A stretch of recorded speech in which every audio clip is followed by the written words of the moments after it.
Hi guys, thanks for tuning in to another video on ForgottenWeapons.com. I'm Ian McCollum, and I'm here today at the James Julia Auction House up in Maine, taking a look at some of the guns they're going to be selling in their upcoming spring of 2018 firearms auction. And today, we're taking a look at a very early British bolt-action rifle. This is a Lee Metford Mark I Star, so it's almost the very first pattern of repeating rifle adopted by the British military. Almost, but not quite.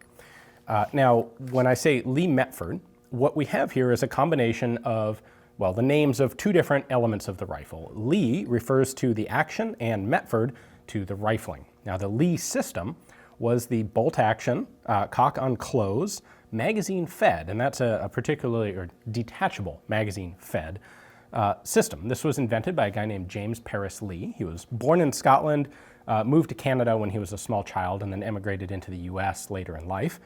And he developed this system and marketed it, tried to market it pretty widely. He actually had versions of the rifle that were manufactured by both Remington and Winchester. His first pattern was in 1879. It was commercially developed in the 1880s. The British decided to give it some consideration when they were looking for a repeating replacement for the Martini rifle and carbine system. And the British ultimately ended up adopting this in 1888 or 1889. That was the Lee Metford Mark I. Now, Metford was the pattern of the rifling, and this was a pattern that had been used in earlier black powder rifles.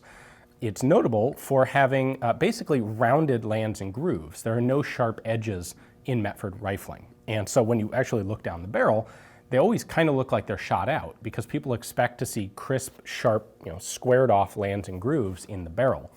Well, as a matter of practicality, having rounded off lands and grooves made these guns much easier to clean with black powder, and that's why the British had been using them, using that rifling pattern. However, and I should point out, when they first adopted the Lee Metford rifles, they were still using black powder ammunition. They knew smokeless was available, and they knew they were going to adopt it, but in 1889, they still didn't have an adopted smokeless powder .303 cartridge. So they engineered these rifles to be capable of firing smokeless powder, the higher pressures that it gives. However, the first pattern of guns were actually used, well, had they been issued at that time when they were first developed, when they were first adopted, they would have been issued with black powder ammunition. And so the Metford rifling made sense. What they discovered, however, was that once they adopted smokeless powder, they did so in the form of something called cordite, which was a particularly hot burning form of smokeless powder. And that very high combustion temperature meant that it tended to wear out the throats of the Metford pattern rifles, barrels. And so the lifespan of the barrel went from something like 10,000 rounds down to something like 4,000. And that was an unacceptable loss of performance. So they went back to the drawing board, looked at other options, and ended up using the Enfield system of rifling, which does have those squared off sharp lands and grooves that we're used to. And that did solve the problem of premature throat erosion on the guns. So that was the primary difference. When they went from Metford to Lee rifling, you changed from the Lee Metford rifle to the Lee Enfield rifle. Now, of course, the first thing to look at on an Enfield is the stock socket here, because the British were really good about recording exactly what model of firearm you had right in here. So what you'll see here is this is BSA & Co. So this was a rifle manufactured by Birmingham Small Arms. It is dated 1891, that's the manufactured date of the gun, and it is a Mark I Star. And given the production date and the fact that that star is stamped through the finish, where the 1 is stamped under the finish, this is a rifle that was originally manufactured as a Mark I and then updated to Mark I Star configuration. If we look at the action of the rifle, a few things to point out here. There is a dust cover over the whole thing. That's going to help, presumably, keep debris out of the action. It does have, is attached by a couple of screws. This would be updated to a simpler kind of self-tensioning couple of lugs holding the dust cover on the later Mark II pattern. It has a magazine cutoff along with a little cutout in the stock so that you can get your finger under that easily to manipulate it in the field. That, of course, when it's out, allows you to feed from the magazine, and when it's in, cuts the magazine off. If you're interested in the exact tactical application of this, I would recommend a video by the channel British Muzzleloaders. He has a great one explaining exactly how and why they use this magazine cutoff, and how it's really not so much of an anachronism as you might suspect.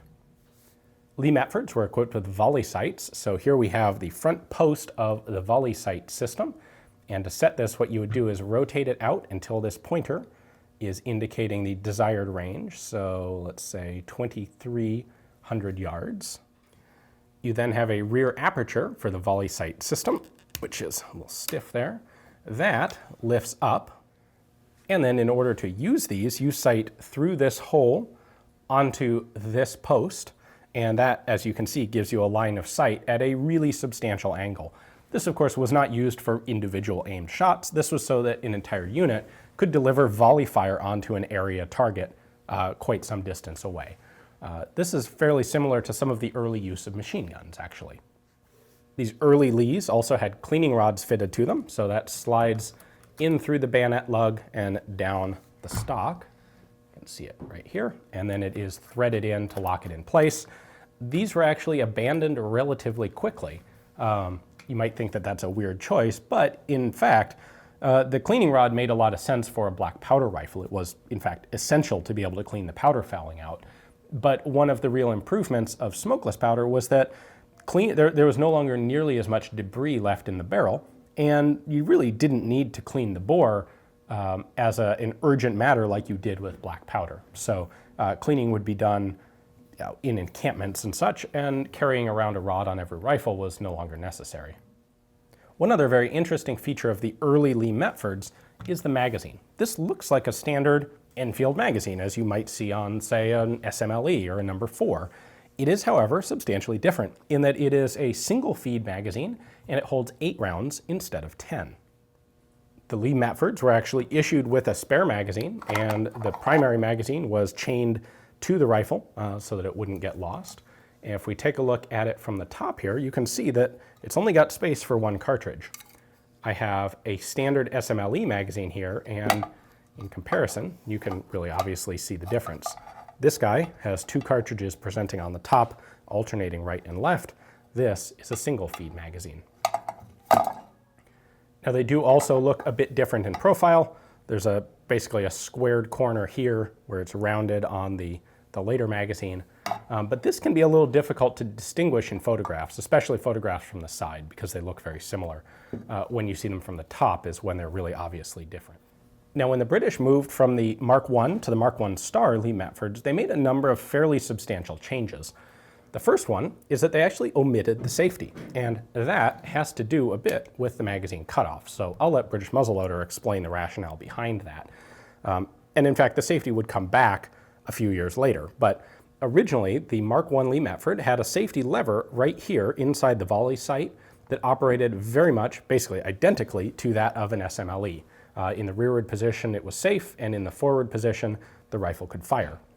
It would only be a few years before they reintroduced the safety, only they put it on the cocking piece for several models before returning it to the side of the receiver. The sights also underwent a substantial change. The Mark I Star has a pretty typical barleycorn style of sight. There's the rear, and there's the front sight with its distinctive little triangular barleycorn front post. Now what's interesting is the very early Mark I's had what were called Lewis sights, which are very similar to late World War I pattern French rifle sights, in that they had a very wide front post with a notch cut in the center and a correspondingly wide square rear notch in the rear sight. The idea with those was that they were very quick to acquire, especially in low light conditions. And it's interesting that the British started with those and then abandoned them in favor of something like this, where the French started with a very fine front post like this, and then later abandoned it in favor of a wider sight. Another just fairly practical, kind of a field rough and tumble sort of update was putting this curved undercut on the top handguard. On the original Mark I version of the gun, the end of this upper handguard was square, just at the end of the rear sight. And the problem was when troops went to take these top handguards off for maintenance, they're held on by a C-clamp sort of spring around the barrel. The problem was there was no easy way to grip it, and so what they ended up doing, being soldiers in the field, was prying underneath this square corner with something, and often as not, they would end up cracking the upper handguard. So this cut was made so that you have a gripping surface to grab with your fingers and pry that top handguard off. One last element to point out on these rifles is that you'll notice there is no sling swivel down on the buttstock. Instead, the rear sling swivel is located just in front of the magazine. There are then two swivels attached at the front of the rifle. This one is for the sling, and this one is a stacking swivel. Note that it has this cutout in it. If you're curious about how these were used, I have a short little video on rifle stacking.